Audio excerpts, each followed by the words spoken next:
about the spread of Christianity, and in this episode we are going to talk about the fall of Rome. Oh yeah, and also we are going to need to look at some notes before we start this video. Hope you enjoy the video.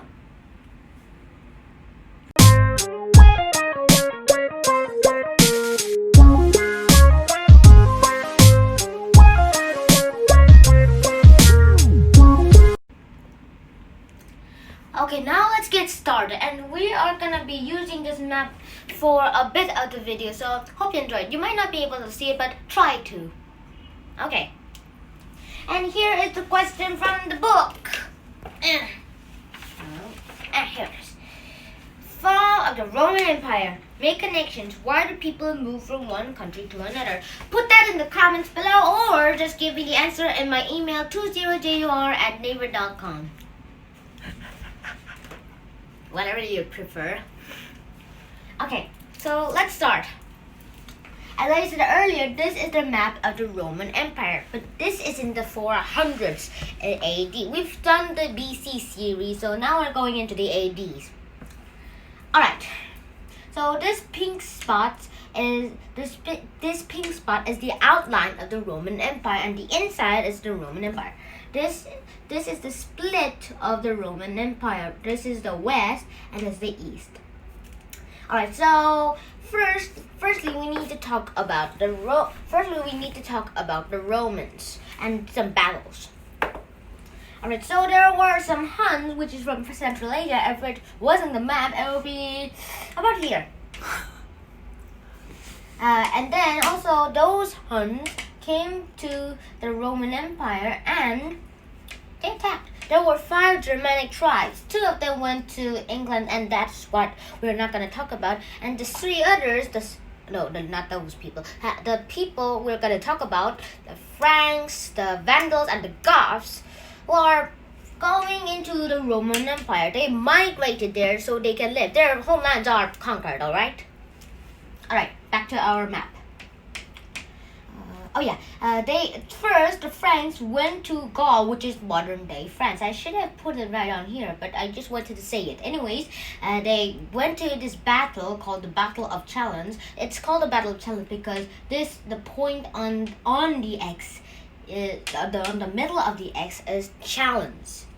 After that battle, they got defeated, and then the other guys, the Vandals and the Goths, went here, near Constantinople, the capital city of the East and West. That reminds me that after the split of the Roman Empire, which is done by a Roman emperor, and it got 2 emperors, and then sadly they went into 2 empires, 2 separate countries. That's crazy enough to say and do. Alright, Carthage still exists. The Eastern, no, we're not gonna talk about. The Romans, look at me. The Romans also aligned with the Germanic people to fight the guy named Attila the Hun, which is right here, who went from here to here, the eastern part. The western part was almost destroyed, so it's it's actually to the western. Cut! Alright, so Attila the Hun went to the western part and attacked there. Got it? Alright, so the western part includes Carthage and the Battle of Gaul and Spain and some of England, which is where York is, not the New York of America. So here is Gaul after the Battle of Chalons. There was a kind of flaw, I'd say. Alright, after the battle with Attila, just 2 years later after that battle, Attila died. And so it was like this. Wait, just a minute. So Attila's reign was from 434 AD to 453 AD. In the war, you might probably guess that the war started in 451 AD. Wait, sources are right?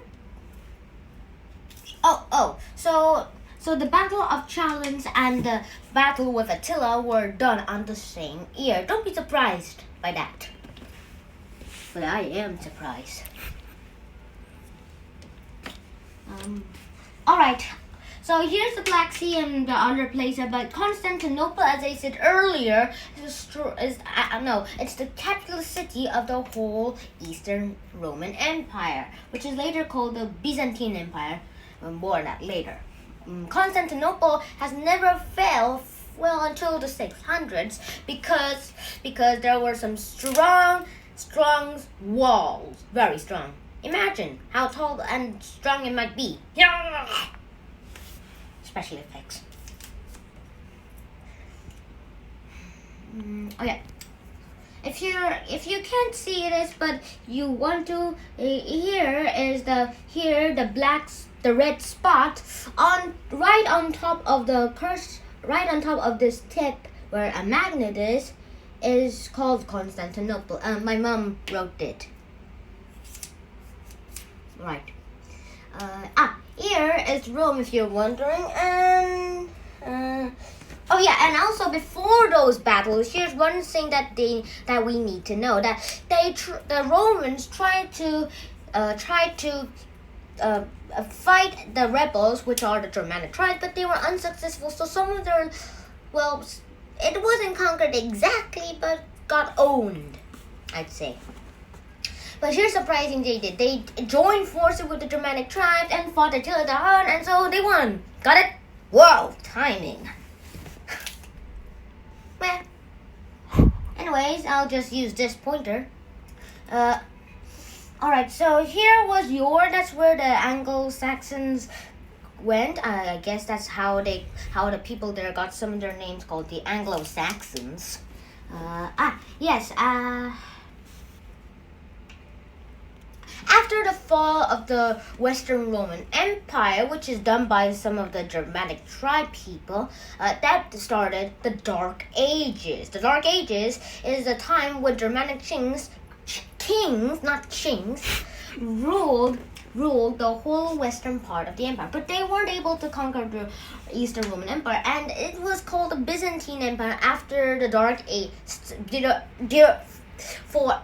During the Dark Ages started. Sorry guys there. So the Byzantine Empire started, and then what? Well, after a few thousand years, the Roman Empire fell, and that's how come we have new countries, not Roman Empire, not just a whole big country. Well, that might make it the 10th biggest country in the world. Snap out of it. Alright, so we talked about the Roman Empire and kind of the Byzantine Empire, so we are ready to get into our writing video. Hope you see you soon. Yeah!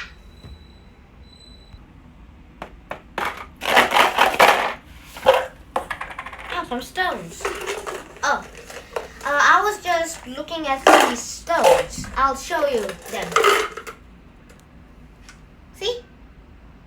Okay, so let's forget about these stones and let's get into our writing. I hope you don't mind the noise. Let's get into our writing. So today's topics are, what did you learn about the fall of Rome, and why do people move from one country to another? Well, yeah. Well, let's answer these topics. What did you learn about the fall of Rome? Well, I learned that the fall of Rome was, actually, here's a joke before we start this. No matter you go to Rome, you can see all 4 seasons, alright? There's spring, summer, winter, and fall. Oh no! Got it? Welcome to my hell. Alright. What did you learn about the fall of Rome? Well, I learned that the fall of Rome is not Rome falling apart into 2 pieces again. Well, it did happen, but not that part. But it's when it got destroyed, at least the western part of it. And then also one more thing is that it became into separate countries, and that's how we see it today. So here's Italy, somewhere here is Bulgaria, here's France, here's Spain, and all the others. Got it? Alright. Oh yeah. Also, Egypt became a kind of separate country after that. Okay, that's my answer. And two, why do people move from one country to another? I think that they move from one country to another to give shelter to poor or rich or just medium class people. Like, if you move, you can get new places and to experience new worlds. It doesn't that sound a bit really like an answer? Well, it does. How did I do, camera? Oh. Alright. So that answers by journal writing, and feel free to do yours on the comments below if they are on. Of course. Okay, so here's gonna be a bit about why I say moving to other countries will get some experiences. Here is why. Let's look at the map. So let's say that you are a Roman from Italy. You stayed there, your family stayed there for centuries and centuries, 5 centuries to be exact. And then you are curious and you want to move around and you want to listen places. So you do that. You went to Spain, which you never saw or thought to existed, but you heard of it. Spain, and you found all of these stuff that you heard of in that place. So you say it's Spain. Whoa. Then after a few years, you go to Gaul, which is now France, and then you see all of those French fry stuff. Then you just travel around and study England. Very few people ever even knew it was here, and very few people even also never believed these things that even, well, you know what I mean. Alright, so you went to England and then you saw all those fantastic sights that you all saw that it was fiction, stupid fiction. Sorry kids about that word. So you went out of the Roman Empire. Exactly, out of the Roman Empire. Across the Mesopotamian land and then to the Persian Empire. See? Well, that proves my hell. Okay, so that's the end of our writing video, and I'll see you in the extra history. Oh, dun, dun, dun, dun, dun. Hi, whoa, yeah, oh, stop. Okay, guys, now I'm wearing sunglasses because of the sun. Got it? Now we're gonna talk about our extra history for today, which is Justinian and Theodora. Justinian is one of my favorite emperors of Roman history, and he had a dream of reuniting the both Roman empires. Tang! That was the biggest dream anybody ever had in all of Roman life. So why don't let's get into it? Dun dun dun dun dun dun. All right. So Justinian was in kind of Rome in the eastern part, in the Eastern Roman Empire, and his uncle was king before him. His uncle was a soldier once, and he became high soldier after he became high soldier, he brought Justinian into his career, and then during that career of soldier doing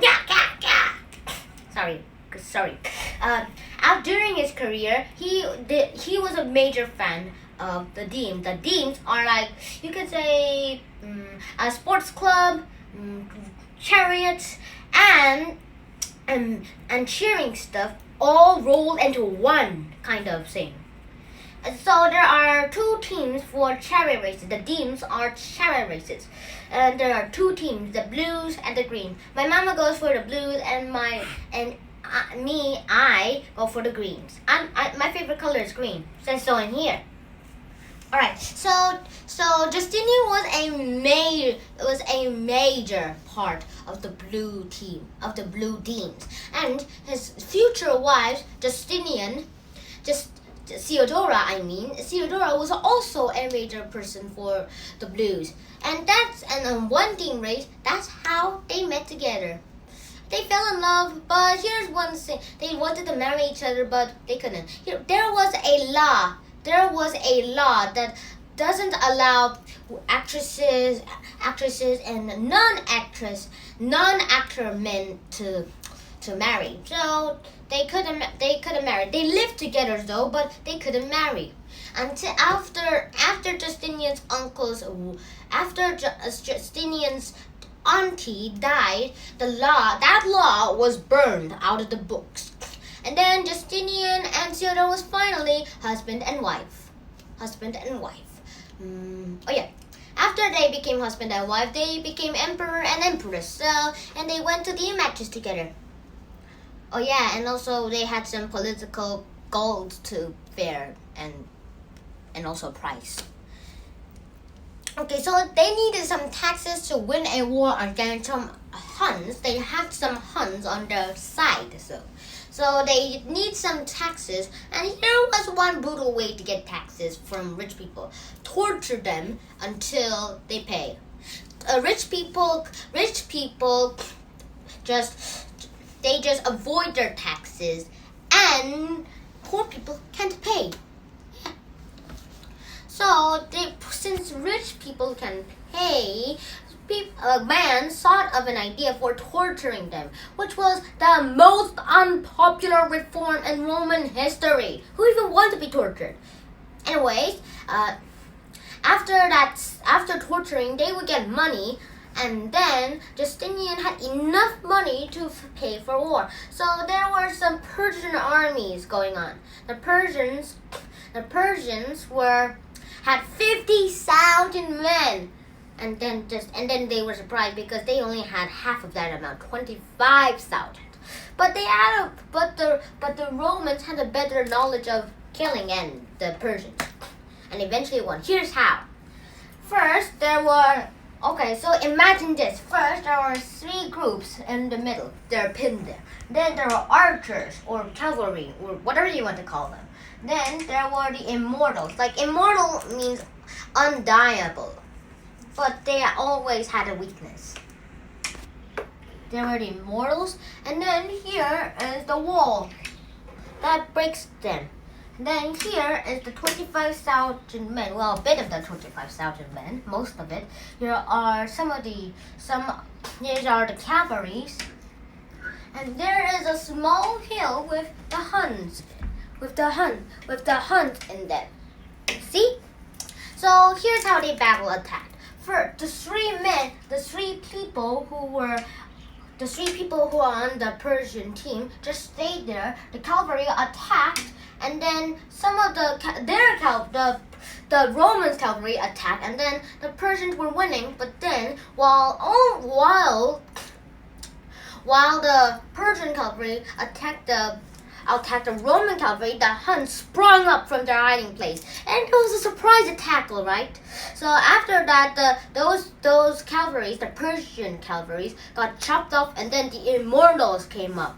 The immortals pushed the Huns so far back, in fact, that they were right behind the Romans. So the Roman army went to the Huns, and then kill them instantly. And also they were too far, and also the Persians were too far away from their main Persian army, so the time was needed for them to help, but it was too scarce.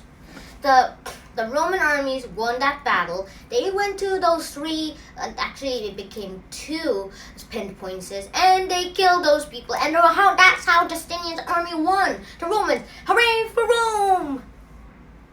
Well, alright, so after that, there were a lot of history books and blah, blah, blah.